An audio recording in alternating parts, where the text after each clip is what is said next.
নমস্কার বন্ধুরা, তোমাদের সকলকে জানাই সোনাই লাইফস্টাইল অ্যান্ড ক্রিয়েশনের নতুন একটি ব্লগে স্বাগত। আজ আমরা বিকাল সাজুগুজু করে বেরিয়ে পড়েছি। একটা ক্যাব বুক করেছি। আজকে ক্রিসের স্কুল ইউনিফর্ম নেব এবং তার সঙ্গে কিছু শপিং করব। তাই জন্য চলে গেছি, একদম বেরিয়ে পড়েছি সেজে গুজে। তাই জন্য একটা ফ্রেশ বিকালে আমরা তিনজনে চলেছি। খুবই ভালো লাগছে, তিনজনে ঘোরাও হয়ে যাবে আমাদের, তাই জন্য চলেছি। এবং শপিংটা একদম আজকে করতেই হবে। আর দেখুন বন্ধুরা, এত ভিড় হয়েছে বলে বোঝানো যাবে না। চৈত্র সেল চলছে, তার সঙ্গে অফার চলছে, তাই জন্য ঘুরে ঘুরে কিনেই নিলাম। এরপর পরের দিন সকালবেলা সকাল উঠে পড়েছি, কারণ ক্রিসের আজকে ড্রয়িং এক্সাম আছে। তাই জন্য ড্রয়িং এক্সাম দিতে নিয়ে যাব। আমি এদিকে ভিডিও করছি, তাই ওই চাবিটা দিচ্ছে, আমাকে দিতেও দিল না, ও নিজেই দেবে। কারণ ও এটা খুব ভালো লাগে, এই সব ছোটো জিনিসগুলো ওর করতে। এখানে ও একটু ড্রয়িং করেছে, তারপরে দেখতে পাচ্ছেন এদিক ওদিক ঘোরাঘুরি করছে। সামনেই আমাদের একটা নতুন বিল্ডিং হচ্ছে, আর ওইটা হচ্ছে ক্যাডেল নার্সিংহোম। এখানে নার্সিংহোমে গাইনোকোলজিস্ট আসেন। এইখানে আমরা ওদের কাছে এসে গেছি ওর ড্রয়িং ক্লাসে। আমরা চলে এসেছি ওর ড্রয়িং ক্লাসে ওকে দিতে। এখান থেকে আর 2 মিনিট হাঁটলেই পেয়ে যাব। তারপর ওকে ঢুকিয়েই আমরা একটু ওয়েট করব। ও করে আমরা ওয়েট একটু না, অনেকক্ষণই করতে হবে, প্রায় 1.5 ঘন্টার কাছাকাছি সময় লেগে যাবে। তারপরে বাড়ির দিকে রওনা হব। এই আমরা ওর হয়ে গেছে, আমরা বেরিয়ে পড়েছি।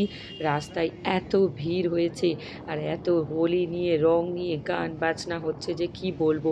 তার সঙ্গে অনেক দোকান বসেছে হোলির রং, পিচকারি, নানা রকম জিনিস নিয়ে। এদিকে সবাই সেজে গুজে রেডি হয়ে আছে, কলেজে ঢুকছে। অনেক ছেলে মেয়েকে দেখলাম শাড়ি পরে, কেউ পাঞ্জাবি পরে, সব বসন্ত উৎসব পালন করছে। আমরা একটু জ্যামে পড়লাম, তাই ওয়েট করে গেলাম।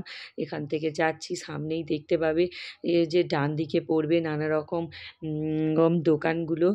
আর তার সঙ্গে রয়েছে ট্রেন্ডস, বাটা, এইসব স্টোরগুলো। আমরা এরপরে কিছুটা গেলেই আমাদের বাড়ি এসে যাবে এবং আমরা বাড়িতে পৌঁছে যাব। বাড়িতে তাড়াতাড়ি করছি, কারণ একটু দুপুর হয়ে গেছে। বাড়িতে গিয়েই খাওয়া দাওয়া করে আমাদের বেরোতে হবে। আমরা আজকে খুবই এক্সাইটেড, কারণ আজকে আমরা সেই বাড়িতে যাব। তাই জন্য তাড়াতাড়ি করছি। ওর পাপাও তাড়াতাড়ি করছে, যাতে তাড়াতাড়ি বাড়ি পৌঁছে যেতে পারি। আমরা প্রায় এসেই গেছি, কাছাকাছি চলে এলাম। বন্ধুরা, এবার আমি বসে পড়েছি। ওকে রান্না করে খাওয়া দাওয়া করে ছেলেটাকে ঘুম পাড়িয়ে নিয়েছি তাড়াতাড়ি, না হলে ও আমাকে এই কাজটা করতেই দেবে না। আমাকে আজকে ওর বইগুলো, খাতাগুলো সব মলাট করে ফেলতে হবে, কারণ আজকে চলে যাব আমরা। প্রায় 2 সপ্তাহ থাকবো না, তারপরে এসেই ওর স্কুল খুলবে। তখন আর এগুলো আমি করতে পারবো না একদিনের ভেতরে। তাই জন্য আজকে তাড়াতাড়ি করে সবকটা আমাকে ফিনিশ করতে হবে। আমি এইভাবে কেটে নিচ্ছি, কেটে দুদিক কেটে বুকসটার মাপ করে কেটে তারপর সেটাকে মিডিলে রেখে আর মলাটটা করে নেব। আমি তো এইভাবে মলাট করি। বন্ধুরা, তোমরা কে কীরকমভাবে করো অবশ্যই আমাকে সেটা জানাবে। এইদিকে আমি মলাটগুলো করে নিচ্ছি, আর পাপা এসে বাদবাকি বুকসগুলো, খাতাগুলোতে সব লেবেল লাগাবে। এবং এইটা করেই আপাতত রেখে চলে যাব, কারণ আর সময় হবে না। একটু রেস্ট নিয়েই আমাদের বেরিয়ে পড়তে হবে সে বাড়ির জন্য, কারণ সন্ধে হয়ে যাবে। তাই জন্য তাড়াতাড়ি বেরিয়ে পড়ব।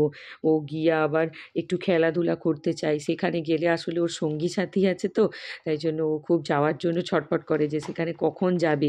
তারপরে জোর করে ওকে ঘুম পাড়িয়ে দিয়েছি, কারণ আজকাল একটু বড় হচ্ছে তো, চাইছে মামামের সঙ্গে এ কাজে হাত বাটাবো, ও কাজে হাত বাটাবো। কিন্তু সব এইগুলো করতে দিলে আমি যদি ওকে দেখাই এভাবে কর, ও তো কাঁচি দিয়ে পুরো কাগজটাই কেটে ফেলবে। তাই জন্য এই কাজটা ওকে লুকিয়েই আমাকে করতে হচ্ছে। আমি এই বসে বসে করছি। আমরা দুজনেই গল্প করতে করতেই কাজ আমাদের প্রায় হয়েই এসেছে। আর কয়েকটা বুকস বাকি আছে, তোমাদের সবগুলোই দেখাবো যে কিভাবে আমি বুকসটা করছি। তোমরা নোটিস করো, তোমরাও যদি কেউ না করতে পারো তারাও শিখে যাবে যে আমি কিভাবে করলাম। দেখলে তো অবশ্যই জেনে যাবে যে হ্যাঁ, পেরে যাবে যে কিভাবে হচ্ছে। আমার ছেলেদের একটা স্কুলে খুব ভালো যে বুকস বেশি বয়ে নিয়ে যেতে হয় না, এই সব বুকসগুলো সিস্টার আমাদের হোয়াটসঅ্যাপে পাঠিয়ে দেয় যে কোন বুকসটা কবে নিয়ে যেতে হবে, তখনই নিয়ে যেতে হয়। ওদের পিঠে বেশি বোঝা ভার দেয় না, ওদের খাতাগুলো নিয়ে গেলেই হয়ে যায়। তাই জন্য আগে খাতাগুলো আমি করে রেখেছি, বুকসগুলো পরে করছি, কারণ যদি টাইম না হয় সেই জন্য। তারপর দেখলাম যে হয়েই গেছে, তাই জন্য বাকিগুলোও সেরে ফেলছি। আর ওদের হোমওয়ার্ক সেরকম একটা দেয় না, ওদের যা করাই সব স্কুলেই করাই। এই স্কুলটার এইটাই একটা বিশেষত্ব যে খুব একটা বাচ্চাদের চাপ দেয় না, ওদের বয়স অনুযায়ী ওদেরকে পড়ায়। তাই জন্য ওদেরও পড়তে বা ভালো লাগে। স্কুলে আসলে ওদের খেলার ছলে পড়ায়, তো ওদেরও খুব পছন্দের ওই জিনিসগুলো। বাচ্চারা খুব ভালোবাসে না যে একটু খেলবো, দেখবো, পড়বো, তবে শুধু বুকস পড়ালে ওদেরও তো ভালো লাগে না, না? তাই জন্য বাড়িতেও আমি বেশি চাপ দিই না, একটু কমই পড়াবার চেষ্টা করি, আর ও তাড়াতাড়ি নিয়ে নিতে পারে, যেটা বোঝায় বুঝে যেতে পারে। দেখো বন্ধুরা, আমার এটা কমপ্লিট হয়ে গেছে কথা বলতে বলতে, আর বাকিগুলোও সব করেছি, কতগুলো করেছি প্রায় সেগুলোই দেখাচ্ছি। আরও পাশে আছে, সব কটা আর দেখালাম না। চলুন তাহলে এবারে যাই, গিয়ে ড্রেস বেস করি। হয়ে গেছে, এবার আমরা বেরিয়ে পড়েছি। বিকাল বিকাল আমরা গাড়িতে উঠে পড়েছি। আমাদের তো খুবই এক্সাইটেড হয়ে গেছি যে সে বাড়িতে যাব, কারণ এখানে কদিন ভোর আমরা তিনজনেই ছিলাম, আর বাবা মা সেখানে ছিল। ও যেন ভালো লাগছিল না যে কবে তাদের সঙ্গে দেখা হবে, সেখানে যাব একসাথে, একটু গল্প করব, টিভি দেখব। সব সময় থাকাটাই আলাদা তিনজনে। আমরা আসলে প্রথম থেকেই একসাথে থাকি, তো থেকে থেকে এমন হ্যাবিট হয়ে গেছে যে তিনজনে একদমই ভালো লাগছিল না। তাই জন্য দেখুন, আমরা খুবই মজার সঙ্গেই যাচ্ছি যে তাড়াতাড়ি যেন বাড়ি পৌঁছাতে পারলেই হয়। অনেকটাই সময় লাগে না এখান থেকে, এই যে ক্রস করছি পৈলান মন্দির। পৈলান মন্দিরে আজকে এত ভিড় হয়েছে যে কি বলবো। সবাই তো মনে হয় বিকাল বিকাল পৌঁছে গেছে বলা ভুল, দুপুর দুপুর চলে এসেছে, কারণ এখনও 4টে বাজেনি, তবুও এত ভিড় হয়ে গেছে। সবাই ওখানে দাঁড়িয়ে আছে, অনেকে তো বাসে করে এসেছে, দুদিকে পুরো জ্যাম লেগে গেছে। খুবই ভিড় হয়েছে পৈলানের মন্দিরে। আমরা তো বাইরে থেকেই দর্শন করে নিলাম। এই আমরা যাচ্ছি এখন ডায়মন্ড হারবার রোডটা ক্রস করে আমরা ঢুকে গেলাম আমাদের ফলতা রোডে। আমাদের ফলতা রোডে এত ফাঁকা জায়গা, তার সঙ্গে জমি, খুবই ভালো লাগে দেখতে। ফাঁকা ফাঁকা, তার সঙ্গে দুদিকে জমি। যখন তো ধান চাষ হয় তখন দেখতে আরও ভালো লাগে, দুদিকে যেন গোল্ডেন সোনালি হয়ে থাকে সব ধান পেকে। এখন একটু ঘাস হয়ে গেছে, এখন আর সেসব নেই, তবে এখানটায় এলে একটু শান্ত স্নিগ্ধ, আর তার সঙ্গে ঠান্ডা ঠান্ডা হাওয়া বয়, তো খুবই ভালো লাগে। ও তো একটুও ঘুমায়নি, সারা রাস্তা বক বক করে যাচ্ছে। আসলে ক্রিস তো দুপুরে ঘুমিয়ে নিয়েছে, অন্য সময় হলে দুপুরে ঘুমায় না, বা কোনো সময় ও গাড়িতে বাইকে উঠলেই ঘুমিয়ে পড়ে। আজকে ঘুমায়নি, তার সঙ্গে গল্প করছে, ওর পাপাকে বলছে পাপা জোরে চালাও যেন পৌঁছে যায়। কিন্তু টাইমটা তো টাইমই দিতে হবে, জোরে বললে তো আর জোরে যাওয়া যায় না, একটা বাচ্চা তো, তাই জন্য বলেই ফেলছে। আমরা এই প্রায় এসেই গেছি, এরপরে আমাদের রাস্তার দিকে ঢুকে পড়ব। এই আমাদের রাস্তায় ঢুকে গেছি, এটা আমাদের রাস্তা। এখানে আমাদের রাস্তা বেশিক্ষণ লাগে না, মিনিট 4-এর মধ্যে এই আমরা পৌঁছে যাব। আর এই কয়েকটা গলি ক্রস করলেই আমাদের বাড়ি এসে যাবে। এই আমরা যাচ্ছি, প্রায় এসে গেছি। এখন ফাঁকা, কারণ একটু সবে বিকাল বিকাল হচ্ছে, তো সেরকম একটা কেউ রাস্তাঘাটে বের হয়নি। এই আমাদের ঘর দেখা যাচ্ছে, আমাদের রোডে আমরা ঢুকে গেছি।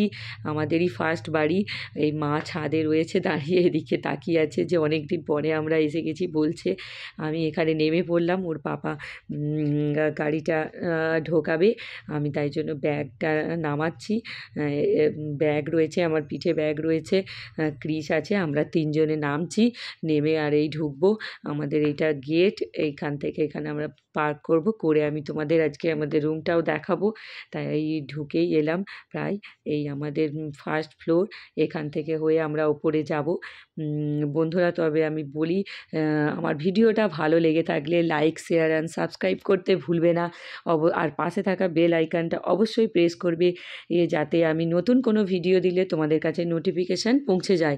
এটা আমাদের ঠাকুর ঘর, এখানে ঠাকুর প্রণাম করে তাহলে ওপরে পৌঁছে যাই। আমি ওপরে থাকি, তো তাই ওপরের ঘরেই ওপর চললাম, উঠে পড়লাম। এখানে সব অন্ধকার হয়ে আছে, কারণ বিকাল হয়েছে, বাবা মনে হচ্ছে ঘুমাচ্ছে, তাই জন্য। দেখুন বন্ধুরা, আমরা এসে গেছি আমাদের রুমে। আমার কালকে দোল উৎসব, তাই জন্য আজকেই আমরা বিকাল বিকাল ঘরে চলে এসেছি। টাটা।